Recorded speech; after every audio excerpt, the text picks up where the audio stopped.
¿Qué tal, amigos? Estamos en este lunes inicial de la semana del Super Bowl 58, aquí en el terreno de Allegiant Stadium, donde se llevó a cabo el Opening Night. Se presentaron a los dos equipos y vamos a hablar de todo eso. Yo soy Rebeca Landa, les doy la bienvenida junto a Katia Castorena y Pablo Viruega. Katia, quiero hablar contigo primero porque tú has estado siguiendo estos equipos muy de cerca durante toda la temporada.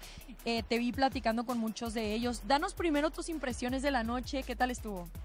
Una noche espectacular, ya dando ese banderazo inicial a lo que son las festividades de la semana y el Opening Night, que es divertido, ese toque también diferente, quitarle un poco la seriedad a esa dinámica siempre de las entrevistas, de la conferencia de prensa, porque está cada uno de los jugadores principales allí en su booth hablando con la gente, pero también el resto de la nómina está caminando en el terreno de juego y hay esa posibilidad única de acercarse a ellos, de poder platicar también un poquito más informal, de ver cómo se sienten, de sus historias, y eso no nada más nos da material, pero bueno, también ves esa parte humana y ese lado que significa para ellos la emoción de estar en este momento, para muchos de ellos por primera vez viendo lo que es la fiesta del Super Bowl. En este Super Bowl regresan 20 jugadores de aquel Super Bowl que se vivió en Miami, 10 por escuadra, así que también hay experiencia y seguramente platicaremos de eso un poquito más. Pablo, ¿tú cómo viviste esta Opening Night?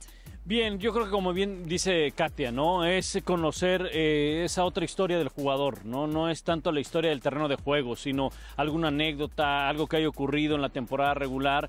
Y es también tratar de acercar a los jugadores al público. El hecho de que, de que la gente pueda ingresar, que escuche lo que están diciendo los jugadores. Aunque bueno, hoy en día pues ver todas las conferencias de prensa, ¿no? En realidad. Pero ya a partir de mañana, las conferencias de prensa ya tienen otro estilo, ya es más hablar del partido, más hablar de la estrategia, más hablar de los duelos, más de lo táctico. Ahorita es como que más relajado el ambiente, buscas que algún jugador haga algo chistoso, algo característico en él, ¿no? Mira, le preguntaron a Chris Jones con respecto a que si celebró el bono por haber llegado a al número de capturas. Y el tipo ganarse la lotería. Y el tipo bailó y todo. Y luego le preguntaron, oye, ¿y estás listo para el bono del Super Bowl?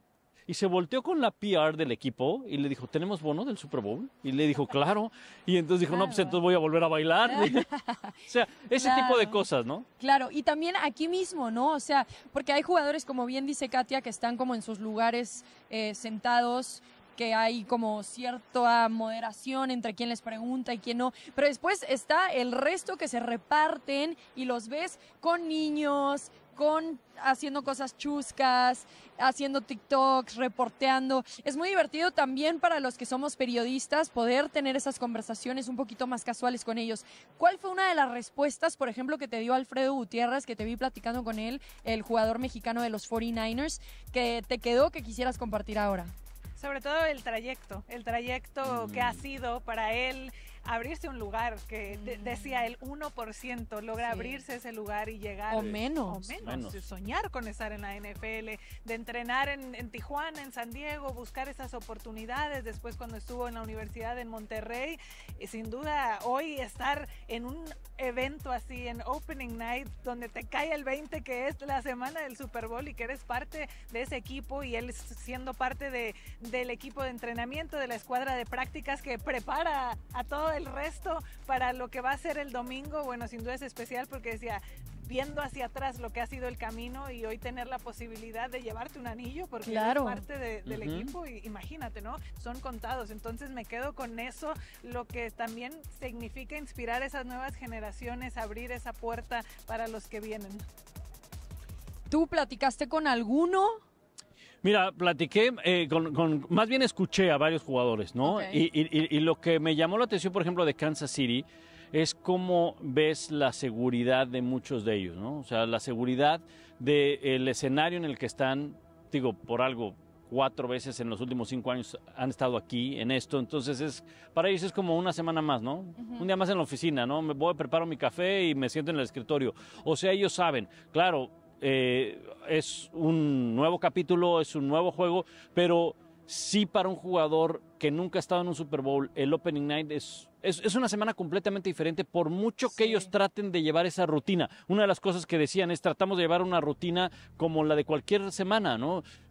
Bueno, este día no hay entrenamiento, para tal día vamos a empezar a entrenar, pero no puede ser así porque todos los días tienen que atender a la prensa, todos los días por todos lados hay cosas del Super Bowl y eso es algo nuevo para muchos de los jugadores, Sí. ¿no? Fíjense que me tocó preguntarle a Nick Bosa un poco, ¿no? Leí cómo su papá también estuvo en algún Super Bowl alguna vez y cómo era aficionado de Dan Marino y cómo Dan Marino en su momento dijo, vamos a regresar, como que era muy fácil casi pensar que regresarías a un Super Bowl, ¿no?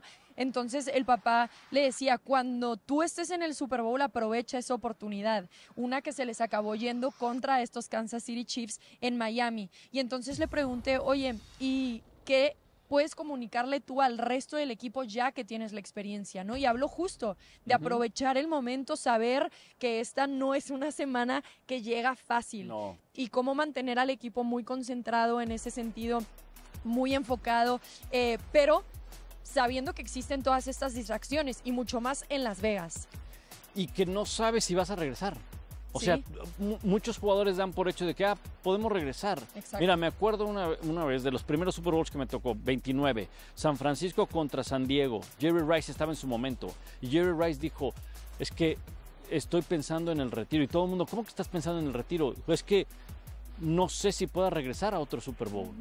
O sea, no lo sé. Acabó regresando con los Raiders, ¿no? Sí. Ajá, pero no es tan fácil. Lo que No. pasa es que a veces volteamos y vemos un equipo de Kansas City que regresa y pensamos que es muy Parece que fácil. No, claro, pero es no uno lo- de los 32 Sí. equipos que se hace Exacto. presente aquí. Bueno, ahora que ya estamos hablando del Super Bowl, hablemos un poquito de los equipos. Katia, estuviste cerca de ellos. Unos Kansas City Chiefs que al principio de la temporada los poníamos todos arriba, ¿no? También quizá como favoritos de la americana.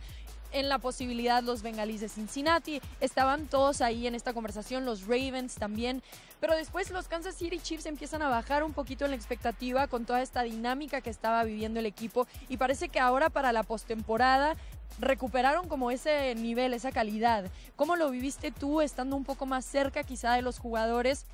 De esa experiencia que están teniendo, de la confianza que mostraron el día de hoy, de la que tanto hablaba Pablo. Una temporada de altibajos, pero Sí. parece que inicia enero y se prende el chip de los Kansas City Chiefs, donde entran en este modo postemporada, donde son dominadores, incluso en este año donde tuvieron que estar como visitantes, algo que no habíamos visto, y aún así encontraron la manera de ganar con otros elementos, otros jugadores jóvenes, y me llamaba mucho la atención pensando en lo que fue el enfrentamiento entre estos dos equipos hace 4 años, que parece que el guión se ha cambiado, porque si vemos cómo eran esos Chiefs con una ofensiva dinámica y del otro lado San Francisco era esa fortaleza en defensa, hoy parece que es al revés, ¿no? Vemos a unos Chiefs con una defensa que se reforzó, una defensa joven que pasa por ahí esa fortaleza. Sabemos también que tienen en Patrick Mahomes y en Travis Kelce esa dupla y lo que pueden hacer en ofensiva, pero hoy ese poderío en ofensiva parece verse más del lado de los 49ers y va a ser un duelo muy interesante por cómo han cambiado las cosas con estos dos equipos. Sí, Pablo, también nos tocó narrar mucho a los Kansas City Chiefs en los lunes por la noche, también a los 49ers,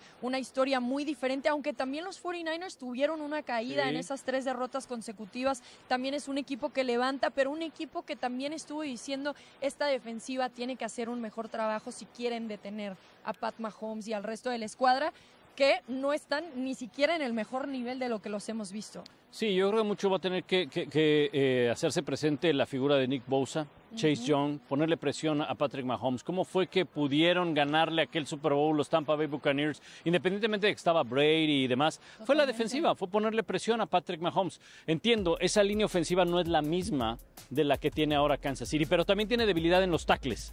Y entonces ahí puede ser uno de los factores. Aunque este equipo de Kansas City, a diferencia de aquel, tiene una mejor defensa. Sí. San Francisco tiene una buena defensiva. Digo, estamos hablando de la segunda y la tercera mejor defensiva en la liga. Si San Francisco logra aprovechar todas sus armas, oye, tiene jugadores. Yo veía las estadísticas, lo que hizo McCaffrey, Samuel, Ayuk, Brock Purdy, Kittle. Yo creo que ni en un juego de video tienes eso. Sí, o al todos menos en el mío no, yardas. porque no soy muy bueno. No. Todas 1000 yardas y Brock Purdy por arriba de Sí, 4000. entonces Es bien complicado, pero creo que si hay una defensa que puede frenarlos es la de Kansas City. El duelo es muy atractivo por varios puntos, pero San Francisco, más allá de ponerle presión, que es fundamental a Brock Purdy, tienen que trabajar a la ofensiva. Sí, también un punto que me parece interesante es esta idea de que a la defensiva de los Kansas City Chiefs, más allá de que es muy buena, quizá lo que más se les ha dificultado es detener la carrera. Sí. Y eso es algo que claramente San Francisco sabe hacer muy bien. Pero después me pongo a pensar, bueno, los Baltimore Ravens, su fortaleza también en gran parte es la carrera y pudieron detenerlos. ¿Sabes qué tiene este partido, Rebe? Tiene a dos grandes entrenadores, independientemente de las generaciones, ¿no? O sea, como lo vemos aquí, dos grandes reporteras y un reportero, o sea, la generación, eso no importa. Lo importante es cómo te acoplas a los sistemas. Y Andy Reid lo ha sabido hacer. Y logra plantear muy bien los partidos y ejecutarlos con sus jugadores. Pero del otro lado tienes a Kyle Shanahan, alguien que encabeza esta nueva generación de coaches y demás, y con muy buenos jugadores también, ¿no? Bueno, será interesante si Kyle Shanahan puede aprender de las veces anteriores que se enfrentó a Andy Reid, porque Andy Reid le ha ganado 3 veces a Kyle Shanahan y Kyle nunca le ha podido ganar a Andy Reid. Vamos a ver si esta historia cambia en el domingo. Muchísimas gracias, Katia, muchísimas gracias, Pablo, y gracias a ustedes por acompañarnos.